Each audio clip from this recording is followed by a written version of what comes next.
শক্তিকে কাজে লাগিয়ে তৃণমূলের এখানে যিনি প্রার্থী ছিলেন আমাদের সকলের নেত্রী মুখ্যমন্ত্রী মমতা বন্দ্যোপাধ্যায়কে কিভাবে রাতের অন্ধকারে লোডশেডিং করে, যেখানে সংবাদ মাধ্যমে ঘোষণা হয়ে গেছিল তৃণমূল প্রার্থী জয়ী, কেন্দ্রীয় সরকারের এজেন্সি রাষ্ট্রশক্তিকে ব্যবহার করে সেই ফল কারচুপি করা হয় এবং 5 বছর ধরে ধারাবাহিকভাবে নন্দীগ্রামের মানুষকে উন্নয়ন থেকে বঞ্চিত রাখা হয়।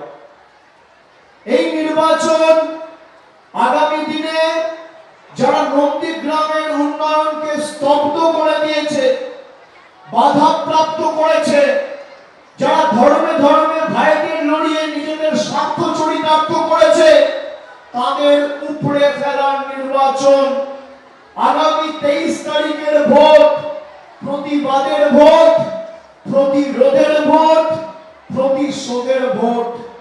যিনি এখান থেকে প্রার্থী হয়েছেন বিজেপির শুভেন্দু অধিকারী, আমি কয়েকদিন আগে দেখছিলাম যে এখানকার সিইও মনোজ আগরওয়াল 7 তারিখ নন্দীগ্রামে বিজেপির কিছু মার্কা মারা গুন্ডাদের নিয়ে ঘুরে বিভিন্ন জায়গায় শুভেন্দু অধিকারীর হয়ে প্রচার করছে। আপনি ভাবুন, এতটাই দুরবস্থা। এনআইএ কে দিয়ে তৃণমূলের কর্মীদের নোটিশ পাঠানো হচ্ছে, সিবিআই কে দিয়ে নোটিশ পাঠানো হচ্ছে, সিইও কে ভোট প্রচারে নামিয়ে দেওয়া হচ্ছে। আমি চ্যালেঞ্জ করে যাই এই মাটি থেকে, আমি জানি না শুভেন্দু অধিকারী ইলেকশন এজেন্ট কে, কিন্তু আমার মনে হয় আপনি নির্বাচনে লড়ছেন আর আপনার ইলেকশন এজেন্টের নাম মনোজ আগরওয়াল।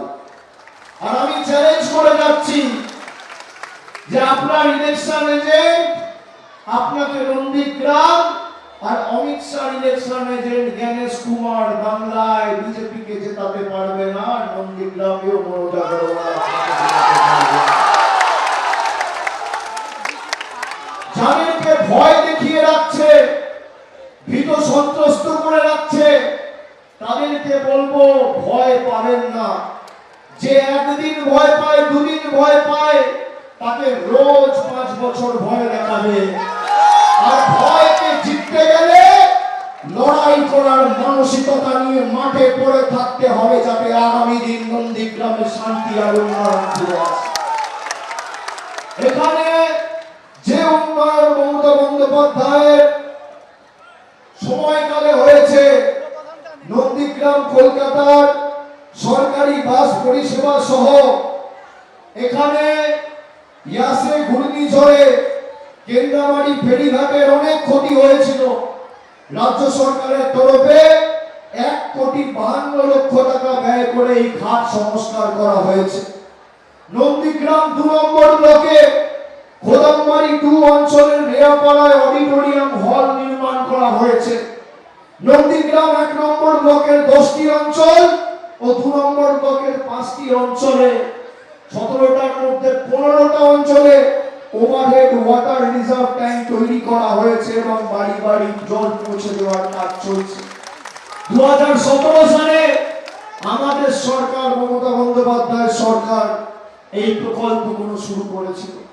নন্দীগ্রাম জুড়ে একাধিক রাস্তাঘাট সংস্কার ও নির্মাণের কাজ এখানে হয়েছে, যার মধ্যে চণ্ডীপুর বাজার থেকে রেয়াপাড়া পর্যন্ত 70 কিলোমিটার দীর্ঘ রাস্তা সংস্কার করা হয়েছে এবং খরচ হয়েছে প্রায় 12 কোটি টাকা। তেরোপেখার মোড় থেকে টেঙ্গুয়া পর্যন্ত 4 কিলোমিটার পিচের রাস্তা তৈরি হয়েছে। সেই সঙ্গে আরো 15 কোটি টাকা খরচ করে টেঙ্গুয়া থেকে নন্দীগ্রাম বাস স্ট্যান্ড ভায়া কেন্দ্রামারি ফেরিঘাট পর্যন্ত 12 কিলোমিটার রাস্তা তৈরি হয়েছে। আমাদের সরকারের অন্যতম সাফল্য এই নন্দীগ্রামের মাটিতে নন্দীগ্রাম সুপার স্পেশালিটি হাসপাতালে নন্দীগ্রাম স্বাস্থ্য কেন্দ্রকে উন্নীতকরণ করা, যেখানে বেড সংখ্যা বাড়িয়ে করা হয়েছে 300। আমি আপনাদের চ্যালেঞ্জ করছি, এখানকার বিধায়ক বলেন তিনি ছিলেন বলে এই কাজগুলো হয়েছে।